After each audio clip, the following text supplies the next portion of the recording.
Good afternoon guys, আমি চলে এসেছি কিন্তু বন্ধুরা কংসাবতী নদীর ঠিক পাড়ে। নদীতে আমি দেখাচ্ছি ডেভেলপমেন্টের একটা ত্রাস। প্রত্যেক বছরই আমি কিন্তু আসি নদীতে জল বাড়লে। কাল আমি আসতে পারিনি বিশেষ কাজে, তো মেন পয়েন্টগুলো কিন্তু দেখানোর চেষ্টা করছি। নদীর আপডেট, ট্রাভেল উইথ সন্দীপ, সঙ্গে থাকুন। তো বন্ধুরা, এই যে অংশটা, এটা কিন্তু টাবাগড়িয়া প্রাইমারি স্কুলের ঠিক বিপরীত দিকে, যেখানে স্লুইস গেটটি আছে। এখানে কিন্তু দেখতে পাচ্ছেন আপনারা বাঁধের প্রায় উপরে জল, ঠিক আছে।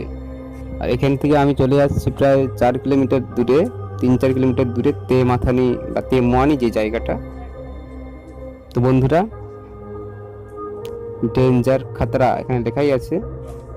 তো অবশ্যই জায়গাটা খুবই ডেঞ্জার অবস্থায় পরিণত হয়েছে, কেননা স্কেলগুলো কিন্তু জলের তলায় ডুবে যাচ্ছে। 17 পনের উপরে, অ্যাকচুয়ালি 18 পনের কাছাকাছি। আর এই যে অংশটা হচ্ছে টাবাগড়া যে মার্কেট, গাড়িঘাট দেখতেই পাচ্ছেন, অস্থায়ী বাঁধ দেওয়া হয়েছে। এবং নদী, ওই মেন নদী উপচে কিন্তু জল আসছে।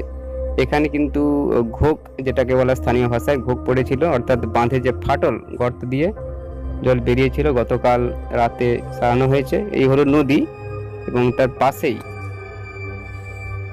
এটা হচ্ছে শালডোহরি জায়গাটা।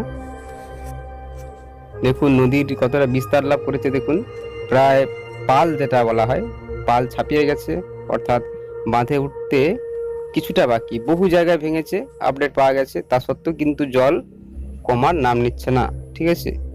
তো বন্ধুরা, এই হলো আপডেট।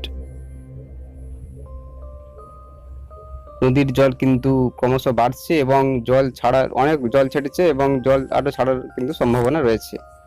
তো সঙ্গে থাকুন। ভিডিওটি ভালো লাগলে লাইক করবেন। ধন্যবাদ।